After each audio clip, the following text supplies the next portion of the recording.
ኤሲ የሚያጠፋው ያረብ ይሻላል። እንደውም አይገርምሽም? አቡዬ እንዴት ነሽ? ሪምሻ እንዴት ነሽ? አለሁልሽ። ቅድም እኮ እንትን ነው ጫጫታ ስለነበረ እንዳልበጠብጣችሁ ብዬ ነው።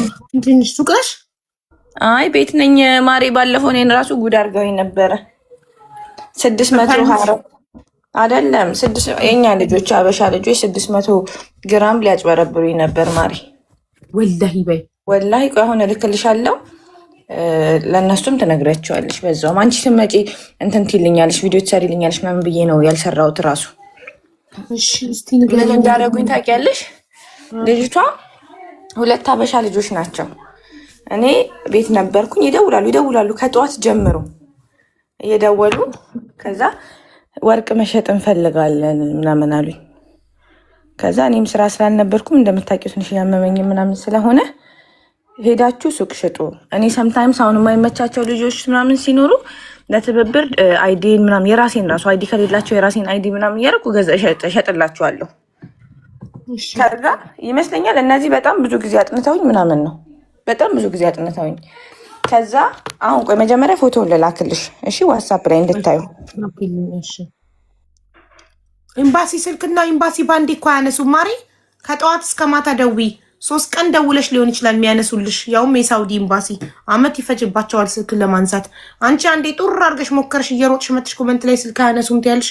አያነሱም። ሳውዲ ኤምባሲ በአመት ነው የሚያነሱት። ደጋግመሽ ደዊ ከጠዋት እስከ ማታ ያለማቋረጥ ስልክሽን ይዘሽ ሲዘጋ እየደወልሽ ሲዘጋ እየደወልሽ ቁጭ ብለሽ ስፒከር አድርገሽ እንደዚህ ሌላ ስራ እየሰራሽ ጥር እያለ እየጠራ ሲዘጋ እየደወልሽ ትዕግስትሽ ሳያልቅ አይነሱም ትልሽ ልኬልሻለሁ። ከዛ ይደውሉና ወርቅ መሸጥ ፈልገን ነበረ አሰሪያችን አልችኝ።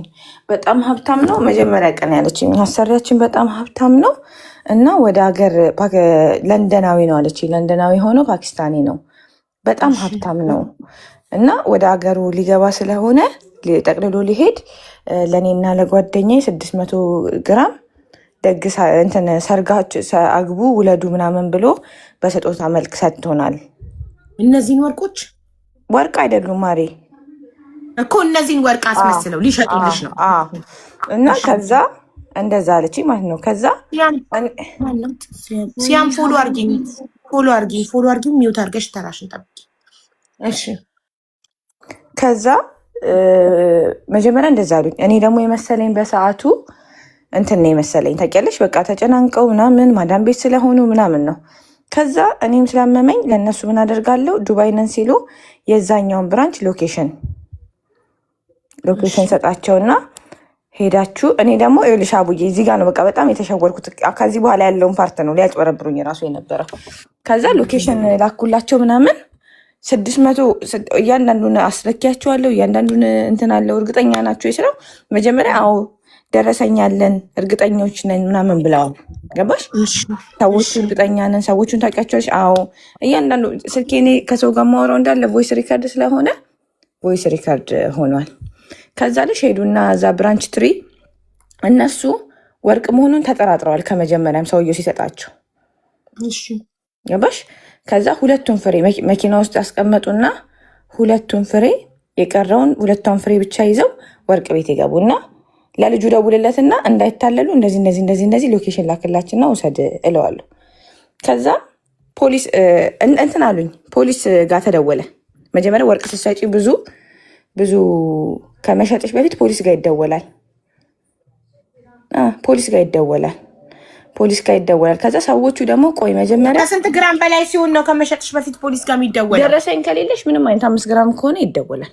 ደረሰኝ ከሌለሽ ወላሂ እኔ አሁን ለትብብር በቃ አንዳንድ ልጆች ከራሴ የገዙት ምናምን ሲሆን ለትብብር ነው ወስደው እንጂ እንትን ነው። ደረሰኝ ከሌለሽ ከአንቺ ደረሰኝ ከሌላቸው አብዛኞቹም ደግሞ ደረሰኝ አላቸው። ከዛ አቡዬ 2 ወስደው ሰውየው ሲከፍተው ወርቅ አይደለም ሙሉ ለሙሉ እንደላኩልሽ 2ቱን። እኔ እኮ 2ቱን ወርቆች ብቻ ይዘው ሌሎቹን አርቴ መኪና ውስጥ አስቀምጦ መስሎኛል። ወርቅ የለው ምንም ወርቅ የለውም። የተናደድኩት ከዚህ በኋላ ያለውን ነው መሸወዳቸው ምናምን። ከዛ ሰውየው የ9 ወር ደሞዝ አልሰጣቸውም። እሺ የ9 ወር ደሞዝ አልሰጣቸውም። ኢቨን ለእኔ ምን አሉኝ? ሀብታም ነው ምናምን ሰውየው ስጦታ ይሰጠናል ምናምን ያሉኝ። እሺ እና እነሱ ደግሞ ሌላ ቦታ ለመሸጥ ፈርተው ነው ገባሽ? እኔን አጋፍጠውኝ እነሱ ሌላ ቦታ ላለመሄድ ነው እንጂ። ቆይ ወርቅ እንዳልሆነ ያውቃሉ? ያውቃሉ፣ ተጠራጥረዋል። ኦልሬዲ ወርቅ አለመሆኑን እንዴት ይሰጠናል? ደሞዝ አልሰጣቸውም። የ9 ወር ማሬ ካሽ የለኝም ሰጣቸው። እሱ ግን አውቀው ሀብታም ስለሆነ ስጦታን የሰጠሽ ነው ያለሽ። ከዛ እኔ ደግሞ በሰዓቱ ይኸውልሽ እንደዚህ አላገናዘብኩም። ይሄን የሰርቀውት ይሆናል እውነትሽ። እኔ ደግሞ በሰዓቱ እንደዚህ አላገናዘብኩም። ከብዙ ሳይድ አላየሁትም። በቃ ሰጥቷቸው ነው ስጦታ ምናምን ብዬ ነው ያሰብኩት። ከዛ ልክ እኔ ወላሂ ሀቡ በህይወቴ እንደዛ ቀን በራሴ ተናድጄ አላውቅም። ልክ ሲሆን ወዲያውኑ ሀሳቧን ቀየረች። ይህን 9 ወር ደሞዝ ያልኩሽን መጀመሪያ አልነገሩኝም። ወርቁ ተከፍቶ ወርቅ አይደለም ከተባለ በኋላ ነው። ወርቅ አይደለም ሲባል እነሱ በፖሊስ አይያዙም እንዴ? ወርቅ ቤት ወርቅ ነው ብለው ለመሸጥ በመምጣታቸው እኔም አይኸውልሽ ከዛ ሰውየውን ለምኜ በቃ እነሱ ወዲያውኑ እዛው ይኸውልሽ እንዳይጠራባቸው ወዲያውኑ እነሱ ሀሳባቸውን ቀየሩ። እዛ እያሉ ማሪ 9 ወር ደሞዛችንን አልሰጠንም አሉ። መጀመሪያ ሀብታም ነው ስጦታን የሰጠን አግቡ ብሎ ነው ምናምን የሰጠን። እኔ ደግሞ በዛ ሰዓት አላገናዘብኩም። አሳዘኑኝ። ጭራሽ የራሴን ልክ ሲሄዱ ጭራሽ ከራሴ 500 ብር ሰጥቼ ታክሲ እንዳታጡ ብዬ ከሰጠኋቸው በኋላ መልሼ በስልክ ሳወራ ነው ይሄ ሁላ ነገር ያወቅኩት። የ9 ወር ደሞዝ አልሰጠንም ወርቅ እንዳልሆንን መጀመሪያ ሁለቱን ቼክ እናድርግ ብለን ነው። ለምን አልነገራችሁኝም ስላቸው የ9 ወር ደሞዝ እንዳልሰጣቸው ምናምን ለምን አልነገራችሁኝም? ቅድሚያ ቢያንስ ቴስት እንዳደረግላችሁ ወርቅ ቤት ሳትመጡ ቅድሚያ ስላቸው አሁን ሁለቱም ሴቶቹ ብሎክ አድርገውኝ አያናግሩኝም ምናምን ማለት ነው። ሁለቱም የመጡት አሁን እልክልሻለሁ። የሁሉም ወርቅ ፎቶ አለ። ሁሉም ሌላም ሰው ኢቨን አሁን እንደዚህ አይነት ነገር እኔ አላውቅም። በሰዓቱ አልኩሽ እኮ በሰዓቱ እኔ አሁን እኔ እስር ቤት ነበርኩ። አቡ ያላህ በቃ የእንትን የዋህነት ወይ ምናምን አምላክ ምናምን አትመረምሪ ብትገዣቸው ነው እስር ቤት የምትገቢው። አይ ሀቡ የኔ ነኝ ያመጣኋቸው። ተባባሪ ነሽ። ይሄ ነገር ደግሞ ስንት ዓመት የሰራሽበት ወርቅ ቤት እነሱ አያገባቸው ማሪ። ይሄ አሁን ከወርቅ ቤት ጋር አይገናኝም። አንደኛ ይኸውልሽ እኔ አሁን ይኸውልሽ ጥርጣሬ ሰውዬው ተጠራጥሮ ከፈተ እንጂ ሰቢካ ይሄ የሰቢካውን አንከፍትም። ብዙ ጊዜ ስንገዛ 24 ካረንት ባሩን አይከፈትም። ባር ነው ተብሎ ስለሚታሰብ ኢቭን ልጆቹ ራሱ ሲገዙ አይከፍቱትም። ከየትም ቦታ ሲገዙ እንደውም የሚመስለው አንቺ ወርቅ ቤቱ ስለምትሰሪ አውቀሽ የራስሽ አርቲፊሻል ወርቅ አምጥተሽ በሌላ ሰው እንዲሸጥ አድርገሽ እንደውም ወርቅ ቤቱን ያታለልሽም ሊመስል ይችላል። በጣም ከባድ ነው። ከዛ አቡዬ በቃ በጣም የተናደርኩት ያ ሁላ ነገር ፌክ ከሰሩኝ በኋላ እኔን ብሎክ ማድረጋቸው። ከዛ እዛ ደግሞ ልንገርሽ እዛ ወርቅ ቤት ደግሞ እያሉ ምን ብለው ዋሹ። በቃ ውሸታቸው እየተገጣጠመ ከዛ በኋላ ነው ውሸታቸው እየተገጣጠመብኝ የመጣው። ምን ብለው ዋሹ? ወርቅ ቤት ሆነው ደሞዝ አልሰጠንም ሰውየው የማዳሚቷ ልጅ ትመጣለች ምናምን ወርቅ መስሏቸው ከፓኪስታኒው ካሰሪያቸው ወርቅ መስሏቸው ሰርቀውት ሊሸጡ ነው የመጡት። እርግጠኛ ነኝ እንድታዝኑላቸው ነው አሰሪያችን 9 ወር ደሞዝ አልሰጠንም ምናምን ያሉት እንድታዝኑላቸው ፖሊስ እንዳጠሩባቸው ነው። እና በጣም ነው ወላሂ የዛን ቀን በጣም ነበር የተናደርኩትኝ። ኢቨን ራሱ እኔ ያስጠይቃል ምናምን እዚህ ሆነሽ እንደዚህ ያታድርጊ ምናምን ስላሉኝ ነው እንጂ በጣም ነው በቃ የዛን ቀን ቅስሜ የተሰበረው። ብታይ ሀቡ አላህ እንኳን አተረፈሽ። አላህ የየዋህነትሽ የልጅሽ አምላክ እንኳን አተረፈሽ እንጂ ጉዳዩ ከባድ ነው። ምክንያቱም አንቺ ሆን ብለሽ የሚያደረግሽው ሊመስል ይችላል። ደግሞ ሰዎቹ ቢሆኑ ችግር የለውም ሀቡዬ፣ ሰዎቹ ቢሆኑ ችግር የለውም። ከሰዎቹ ጋር ቢያዝ ነው ታስረጃለሽ። ይሄ ግን ከመንግስት ጋር በዛኑ ቀን ሌላ እንደዚህ ሌላ ሲያጭበረብር ተይዞ 2 ዓመት ከምናምን የተፈረደበት ሀቡዬ ከሌላ ወርቅ ቤት እልክልሻለሁ። እነሱ ስቲከሮቹ እንዴት እንደታሸጉ ምናምን ከዛ በኋላም ደግሞ የተናደርኩትኝ በቃ ያወሩትኝ ወሬ እንዳዝነላቸው ያደረጉት አግቢ ብለውኝ ነው ምናምን ይሄ ሁላ ውሸት የዋሹበት አመጣጣቸው ተናደርኩኝ። በቃ የሁሉ የዋሹት ውሸት ራሱ ሰዎች እነዚህ አጭበርባሪዎች እንደሆኑ ማረጋገጫ ነው። አንድ ሰው ከዋሻ አለቀ በቃ። እኔ ውሸት አልወድም። ባይዘው እውነቱን ተናግሮ የመሸበት ማደር። እኔ ጋር ደግሞ አላህ ደግሞ አውዬ ይኸውልሽ እንኳንም አመመኝ አይባልማ። ባያመኝ ኑሮ እኔ አሁን አምጥቼ እኛ ጋር ቢገዙ ኑሮ እንደዚህ አልከፍተውም አልከፍተውም ነበር ስቲከሩን። አላህ አወጣሽ። እንኳንም አመመሽ። አየሽ አላህ እኮ ሊያተርፍሽ ስለፈለግ ነው። አንቺ አሞሽ ሌላኛው ብራንች እንድትልኪያቸው ነው እንጂ አንቺ አበሾች ናቸው። አትከፍቺም፣ አትመረምሪም፣ ዝም ብለሽ ትገዢና ከዛስ አንቺ ነበርሽ ተጠያቂ የምትሆኚው ወላሂ። እና ማነው ይህንን አርቲፊሻል ወርቅ እዚህ ወርቅ ቤት ያስገባው ማነው ተብሎ አንቺ ነበርሽ ተጠያቂ፣ አንቺ ነበርሽ ላይ የምትወጪው። ግን አላህ የዛለት እንዲያምሽና አንቺ እንዳትገቢ ስራ ወደ ሌላ ብራንች እንድትሄጂ ፈጣሪ ይሄ ሁላ እኔማ በሰዓቱ እኮ አሳዘኑኝ ብታይ። ሀቡዛ ቤት እያሉ የ9 ወር ደሞዝ ምናምን አላገናዘብኩትም። ይሄን ነገር ያገናዘብኩት መቼ እንደሆነ ታውቂያለሽ? ሰውየው አጭበረበረን ምናምን ያሉትን ሁሉ ያገናዘብኩት የራሴን 500 ብር ሰጥቼ ምን እንዳደነዘዘኝ አላውቅም። ታውቂያለሽ? የራሴን 500 ብር የታክሲ ሰጥቼ ከሸኘኋቸው ከስንት ጊዜ ብሎክ ካደረጉኝ በኋላ ሰውየው ነው ታውቂያለሽ። ግን እንደዚህ ቢሆን እንደዚህ ነው። ይሄ ሁላ ወርቅ እንዴት ሰጣቸው? ካሽ የለኝም። የ9 ወር ደሞዝ እንዴት በዚህ ቀየረ? ለምን እንደዚህ ብሎ ሰውየው ነው እንዲበራልኝ ያደረገው ታውቂያለሽ። እኔማ አሳዝነውኛል። ኦልሬዲ ከሄዱ በኋላ ከደነዘዝኩኝ በኋላ የተናደድኩት እኮ ለዛ ነው።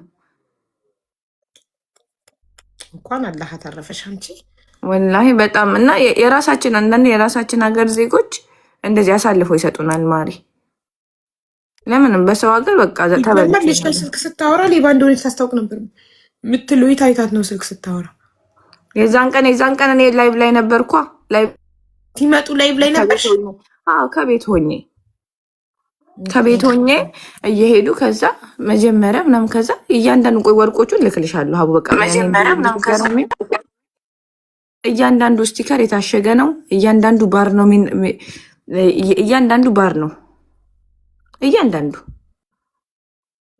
ወይኔ ግን ተጠንቀቁ። በጣም አጭበርባሪ በዝቷል። ፈጣሪ ሆይ አደራህን አንተ ጠብቀን፣ ፈጣሪ ጠብቀን። እውነት በጣም ያስፈራል። በጣም ከብቷል። ኧረ አላህ ጠባቂ ነው። የዛን ቀን ይሰፋኛል። እንግዲህ ባላገሯም ሊሆን ይችላል። አንቺን ከስራ አይ የስ እሺ መጣ።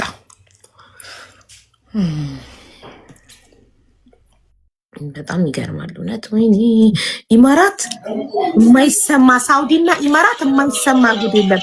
ለምን ይመስላችኋል? ሳውዲና ኢማራት በጣም ብዙ ጉድ። አንድ ብሩ ፕሊስ አንዴ ሚውት አድርጊ ማሪ፣ ሚውት አድርጓት ሞዴሬተሮች ፕሊስ። ሳውዲ በባህር ስለሚገባ ሳውዲ በጣም ያስፈራል። ጋይስ ተጠንቀቁ። ሳውዲ ላይ ያለ መከላከያ ማለት ያለ መከላከያ ስላችሁ የእርግዝና መከላከያ አይደለም። ቃሉን እኔ መጥራት እዚህ ጋር ቲክቶክም ስለሚያውቀው እንግሊዝኛ ማግኘት ስለሆነ ወንዶች ያለ ምንም መከላከያ ግንኙነት የምታደርጉ ወንዶች ተጠንቀቁ። በጣም ብዙ ሰው ወንድም ሴትም HIV ኤድስ እያለባቸው ወደ ሳኡዲ ይሄዳሉ። ለምን? በባህር ስለሆነ የሚካሄደው ምርመራ ስለማያስፈልግ። ስለዚህ በጣም ብዙ HIV ተጠቂዎች አሉ ሳውዲ አረቢያ ውስጥ። እርግጠኛ ሁኜ ነው የምነግራችሁ። ራሳችሁን ጠብቁ። ዝም ብላችሁ ተዋውቃችሁ ተጀናጅናችሁ ሄዳችሁ ትጋደማላችሁ። ከዛ እንደተያዛችሁ ራሱ አታውቁም። ከራሳችሁ አልፋችሁ ልጃችሁን ታስይዛላችሁ። እርግዝና ይፈጠራል። ስለዚህ ተጠንቀቁ። ኢማራት ደግሞ ሌባ፣ አጭበርባሪ፣ ወንጀለኛ ነው የበዛው። ሳውዲ ደግሞ በጣም አብዛኛው ሀበሻ HIV ኤድስ ተጠቂ ነው። አንዱ ላይ እያዳረሰ ዝም ብለው ነው በየኢጃዛ ቤቱ የሚጋደሙት። እኔ ማዝነው ለነሱ ብቻ አይደለም። እኔ ማዝነው ለሚፈጠረው ጽንስ። ኢትዮጵያ ውስጥ አንድ HIV ተጠቂ ግንኙነት አድርጎ ጽንስ ከተፈጠረ እርጉዟ በምታደርገው የሕክምና ክትትል ወደ ጽንሱ እንዳይተላለፍ ሕክምና አለው፣ መድኃኒት አለው። ስለዚህ አትሊስት ህፃኑ ይተርፋል። ገባችሁ? ህፃን ልጅ ምንም በማያውቀው ሲወለድ HIV ኤድስ ተጠቂ ሆኖ ይወለዳል። ምንም በማያውቀው። አያሳዝንም? ኢማራትም ሞልቷል። ኢማራት ከገቡ በኋላ ነው ይኸውላችሁ፣ ኢማራት ከገቡ በኋላ ነው። ሳውዲ እኮ እንዳለባቸው እያወቁ ነው የሚሄዱት። እንዳለባቸው እያወቁ በባህር ስለሆነ የሚሄዱት። ለምን ይመስላችኋል? አብዛኛው ሰው ዱባይና ካታር እንውሰደ፣ ኩዌት እንውሰደ፣ እንርዳህ እየተባለ እምቢ ብሎ ሳውዲ የሚሄደው። ምርመራ የለም ሳውዲ፣ በባህር ነው የሚሄዱት። ስለዚህ HIV ኤድስ ያለበት ሰው ወደዛ መሄድ ነው የሚመርጠው፣ ምንም አይነት ምርመራ ስለሌለ። ከዛ እዛ ሄደው ሆን ብለው ህዝቡን ይበክሉታል። ስለዚህ ጥንቃቄ አድርጉ። ካታርስ ማሪ ካታርማ ጥብቅ ያለ ነው እኮ ካታር ጥብቅ ያለች ጸጥ ያለች ካታር። ምን ሰምታችሁ ታውቃላችሁ? ስለ ካታር ምን ሰምታችሁ ታውቃላችሁ? ሀበሻ ብዙ የለም፣ ትንሽ ነው ሀበሻውም።